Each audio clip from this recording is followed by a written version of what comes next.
Bismillahirrahmanirrahim. Alhamdulillahirabbil alamin. Wassalatu wassalamu ala asyrafil anbiya'i wal mursalin sayyidina Muhammadin wa ala alihi wa sahbihi ajma'in. Amma ba'd. Untuk mengawali pertemuan kita hari ini, kita bersama-sama berdoa. Bismillahirrahmanirrahim. Rabbi syrah li sadri wa yassir li amri wahlul 'uqdatam min lisani yafqahu qawli.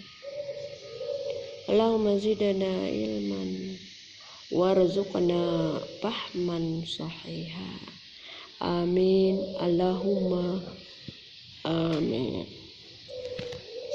Anak-anakku sekalian, pada kesempatan ini yang merupakan kegiatan kita ini adalah pertemuan yang keempat setelah kita melaksanakan penilaian harian yang pertama.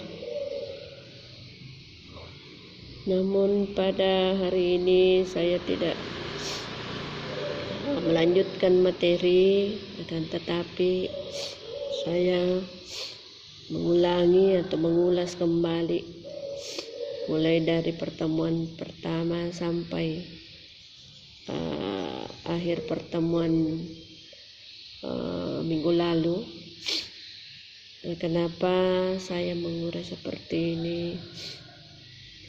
Untuk membantu anak-anakku sekalian mengingat kembali materinya, sekaligus untuk memudahkan anak-anakku dalam bersiap-siap untuk menghadapi ujian semester.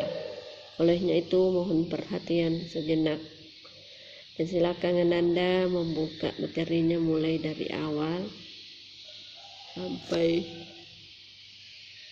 pertemuan yang minggu lalu. Baiklah anak-anakku sekalian, yang pertama ini saya mengajak pada anakku untuk membuka materinya. Bagian pertama dalam hal ini yang dibahas adalah pengertian ilmu al-arudi. Jadi ilmu al-arudi itu mempunyai dua makna, ada makna logawi, ada makna istilah. Di mana makna logawi itu bermakna at-tariqus sa'bah, at-tariqus sa'batu. Kemudian menurut istilah adalah huwa ilmun bi usuli yu'rafu biha sahihun awzanis si'ril arabi wa fasiduha wa ma ya'tariha minazihafati wal ilali. Ini merupakan makna istilah.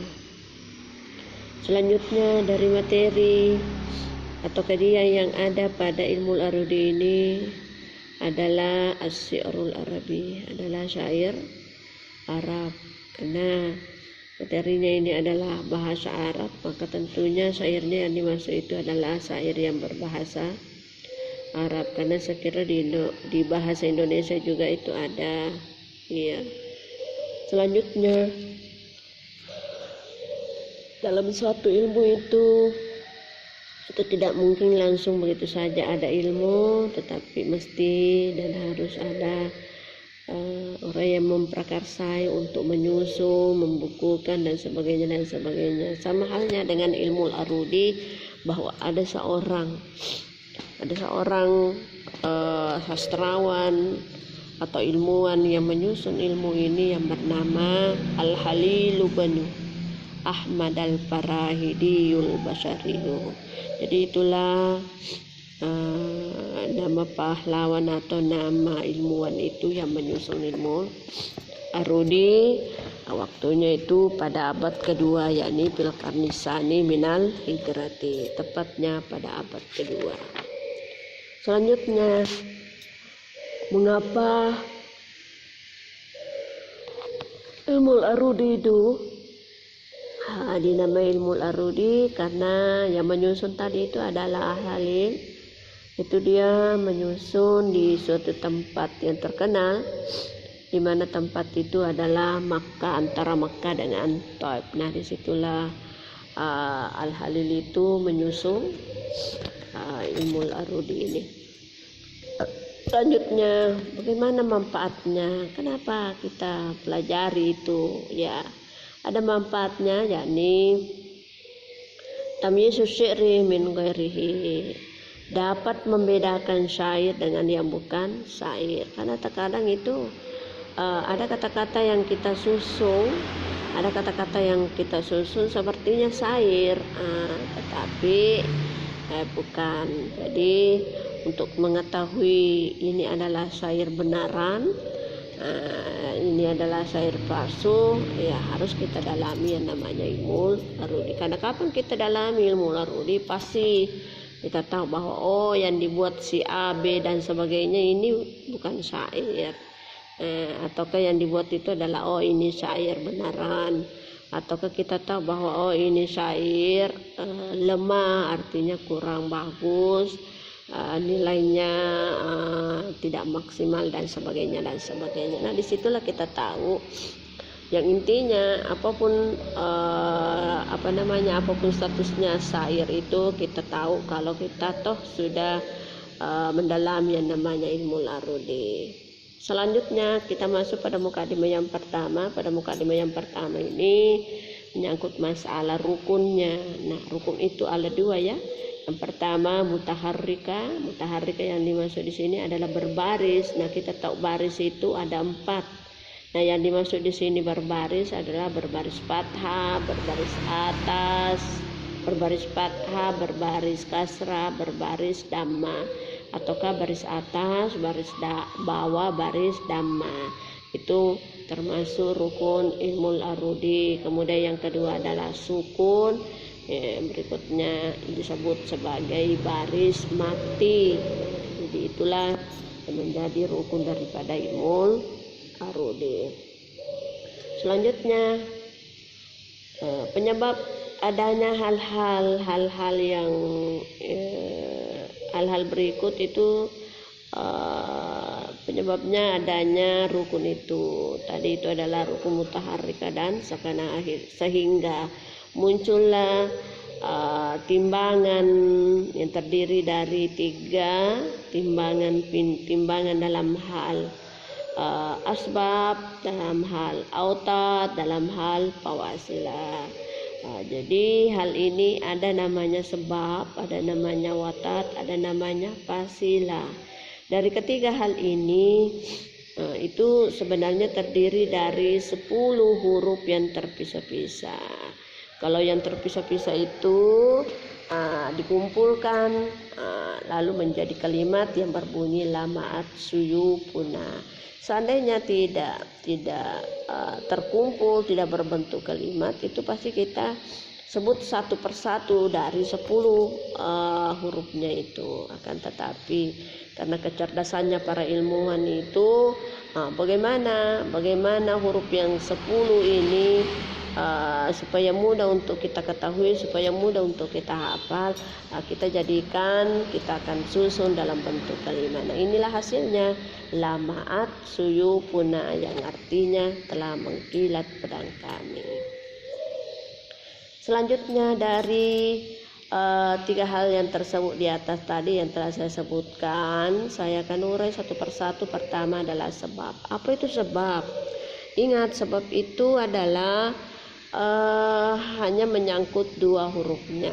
Jadi tidak boleh lebih, tidak boleh kurang. Jadi hanya 2 hurufnya. Namun juga dalam hal ini terbagi menjadi 2 bagian. Jadi yang 2 hurufnya itu menjadi 2 bagian. Yang pertama ada namanya sebab sakil. Kemudian yang kedua ada namanya sebab hafid. Lalu bagaimana yang sebab sakil itu? Ingat tadi itu sebab itu hanya 2. Bagaimana pengertian sebab sakil? Adalah sebab sakil itu yang mempunyai 2 huruf. Bagaimana yang dimaksud 2 huruf? Yang pertama berbaris fathah, berbaris. Yang kedua adalah berbaris juga. Misalnya laka, La-nya itu merupakan huruf pertama yang berbaris atas, kemudian K-nya itu yang merupakan huruf kedua juga berbaris atas, laka. Itu yang dimaksud dua sama-sama hurufnya karena terdiri dari dua dan sama-sama berbaris. Itu disebut contoh daripada sebab sakil ataukah bika. Bika huruf pertama berbaris di bawah bi, kemudian yang huruf kedua berbaris di atas, maka bunyinya bika.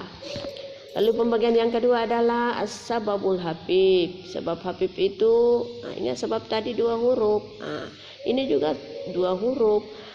Cuman beda dengan sakil. Kalau sakil tadi dua-dua hurufnya yang dua itu berbaris. Kalau ini hafif, pertama berbaris, yang kedua sukun. Ya, jadi itu perbedaannya. Contohnya bal, ba itu berbaris atas yang merupakan huruf pertama, kemudian lamnya itu sukun yang merupakan huruf yang kedua, dan sebagainya. Itulah merupakan contoh daripada sebab sakil dan sebab hafif.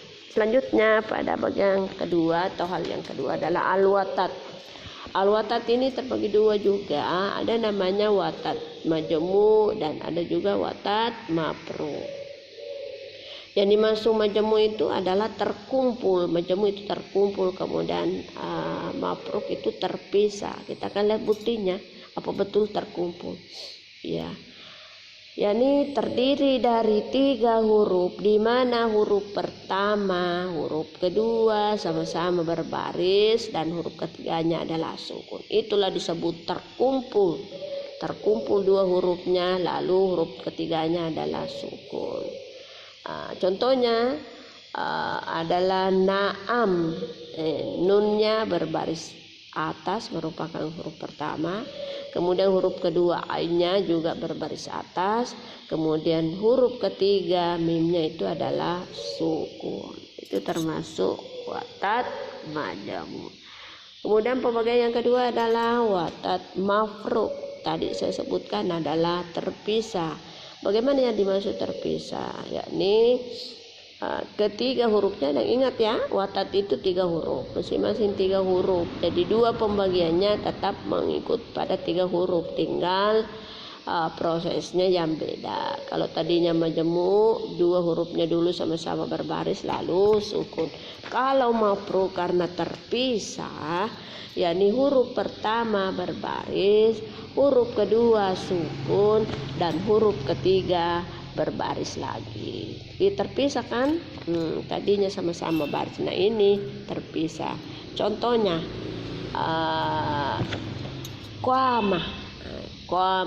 kwa itu berbaris, huruf merupakan huruf pertama berbaris fathah, kemudian ada alifnya itu sukun, kwa panjang, mati. Kemudian huruf ketiganya adalah berbaris, maka itulah termasuk contoh daripada watat mafruk. Kemudian yang ketiga adalah al-fasilah. Fasilah ini 3 atau 4 hurufnya. Kemudian diikat oleh 1 huruf sukun. Jadi kalau yang 3 hurufnya diikat 1 huruf, maka 1 huruf sukun, maka jumlahnya 4. Dan kalau yang 4 hurufnya diikat 1 huruf sukun, maka jadinya 5.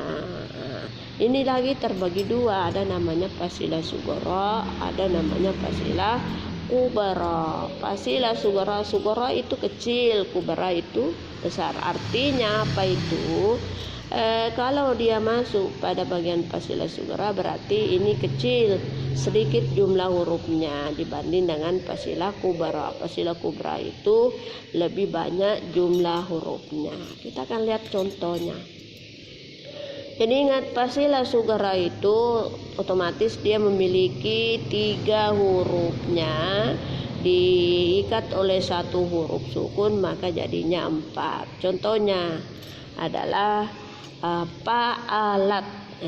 Coba kita hitung, pa-nya 1 merupakan huruf pertama yang berbaris, kemudian huruf kedua ainnya masih berbaris pa'a, kemudian huruf ketiga lamnya pa'ala masih berbaris, kemudian diikat oleh satu huruf sukun, tanya sukun, maka menjadilah fa'alat, jumlah hurufnya adalah 4, disebutlah sebagai fasilah sugora. Kemudian fasilah kubra, yakni 4 hurufnya lalu diikat oleh satu huruf sukun. Misalnya amalikum, ya kita hitung, ainnya berbaris merupakan huruf pertama, kemudian mimnya berbaris merupakan huruf kedua, lamnya berbaris juga merupakan huruf ketiga, kemudian kanya berbaris dama yang merupakan huruf keempat, lalu diikat oleh satu huruf sukun mimnya yang mati, maka menjadilah amalikum. Berapa jumlah hurufnya? Adalah 5 setelah diikat oleh satu huruf sukun. Itulah pembagian daripada fasilah sugara dan fasilah kubra. Selanjutnya, setelah kita urai dari 3 hal ini, boleh kita juga langsung melihat ringkasannya atau pengumpulannya dari sebab, watat, dan fasilah. Ada dalam bentuk kalimat juga yang berbunyi lam ara ala zahrin jabalin sama kata. Coba kita lihat lam. Lam ini tadi adalah 2 huruf berbaris pertama, kemudian 2 sukun. Itu termasuk apa kira-kira? Contohnya, ingat sebab itu ada 2 ya. Jadi ini adalah sebab Habib. Sebab Habib itu pertama berbaris dan kedua sukun. Ini merupakan contoh. Kemudian arah. Arah juga ini adalah 2 huruf, dua-duanya berbaris. Ainnya, alifnya berbaris, kemudian ranya berbaris. Maka itu adalah termasuk contoh sebab sakir. Berikutnya ala. Ini ada 3 huruf. Ya, pertama berbaris, kedua berbaris, kemudian sukun pada huruf yang ketiga. Itu adalah watat majamu. Kemudian zahrin 3 huruf, pertama berbaris, kedua sukun, ketiga baris, maka itu termasuk watat mafru. Kemudian jabalin sama kata jabalin. Huruf pertama berbaris, kedua baris, ketiga baris, dan keempat ada nun di situ kedengaran mati. Jabalin namanya itu, contohnya itu adalah fasilah sugara. Sama kata ini adalah fasilah kubra yang terdiri dari 5 huruf setelah diikat oleh satu huruf sukun. Selanjutnya mukadimah yang kedua adalah tentang tafail asyara. Tafail asyara ini muncul itu dari ketiga hal tadi, dari sebab, dari watat, dari fasilah. Ada jumlahnya 10, namanya saja al-asyara. Tafail asyara jumlahnya 10. Pertama adalah fa'ulun, kedua mafailun, ketiga mufa'alatun, yang keempat fa'ilatun, yang kelima fa'ilun, yang keenam fa'ilatun, yang ketujuh mustaf'ilun, yang kedelapan mutafa'ilun, yang kesembilan maf'ulatu, yang kesepuluh adalah mustaf'ilun. Nah, hal ini juga terbagi 2. Ada namanya tafail usul, ada namanya tafail furu. Di mana tafail usul itu terdiri dari 4, yakni faulun, mafailun, mufa'alatun, fa'ilatun. Sedangkan tafail furu itu ada 6, yakni fa'ilun, fa'ilatun, mustaf'ilun, mutafa'ilun, maf'ulatu, mustaf'ilun. Silakan Anda urai-urai setiap pembagian itu, mulai dari faulun terdiri dari mana itu, berapa hurufnya. Itu saya kira saya sudah jelaskan. Tinggal Anda mengulang-ulang. Selanjutnya pada mukadimah yang ketiga ini adalah membahas namanya sihab. Sihab dan ilah, tetapi yang diurai dulu adalah sihab. Apa itu sihab? Ini juga masuk pada tafail 10. Itu sangat terkait dengan tafail 10 karena semua contoh-contoh yang diambil nanti itu dari fasilah atau dari tafail. Ya, kita masuk. Apa pengertian daripada sihab? Sihab ini adalah intinya adalah perubahan. Kemudian perubahannya di mana? Khusus pada 2 sebab, ya. Apakah perubahannya itu melalui sebab Habib ataukah sebab sakit? Dan selanjutnya perlu anak-anakku ketahui, perubahan itu tidak boleh terjadi pada huruf pertama, tidak boleh terjadi pada huruf ketiga dan keenam. Yang lainnya itu boleh berubah, yang penting tidak lepas dari 3 hal ini. Kemudian pembagiannya terbagi 2, ada namanya sihab mufrad, ada namanya sihab murakab. Yakni sihab mufrad itu di mana kejadian perubahannya hanya 1 kali, sedangkan murakab perubahannya lebih dari 1 kali. Sihab mufrad ini perubahannya terdiri dari 8, ada namanya idmar, al-habanu, al-waqsu, at-tayyu, al-asbu, al-qabadu, al-aqlu dan al-kafu. Ke-8 ini semuanya proses perubahannya hanya terjadi pada 1 kali. Kemudian yang pembagian yang keduanya adalah sihab murakab, di mana sihab murakab ini terdiri dari 4 perubahan. Yang pertama adalah al-hablu, yang kedua al-hazlu, yang ketiga syaklu, dan yang keempat adalah an-naqsu. Keempat perubahan ini itu terjadi 2 kali perubahan. Yang perubahannya ini juga tidak lepas dari perubahan yang mufrad. Jadi itu dirangkai atau disusun perubahannya itu sehingga muncullah perubahan al-murakab. Sekira inilah yang merupakan ringkasan pelajaran mulai dari pertama sampai akhir materi ini untuk persiapan Anda dalam menghadapi semester atau ujian semester nantinya. Dan insya Allah nanti pada semester berikutnya kita akan bahas kembali masalah al-ilal. Semoga Anda bisa memahami dan bisa memaklumi daripada ringkasan materi ini agar bisa Anda mudah dalam menjawab semua soal-soal yang muncul nantinya, sehingga Anda bisa maksimal nilainya. Amin. Sekira demikianlah pemaparan materi ini. Saya akhiri dengan ucapan wabillahi taufiq wa hidayah. Assalamualaikum warahmatullahi wabarakatuh.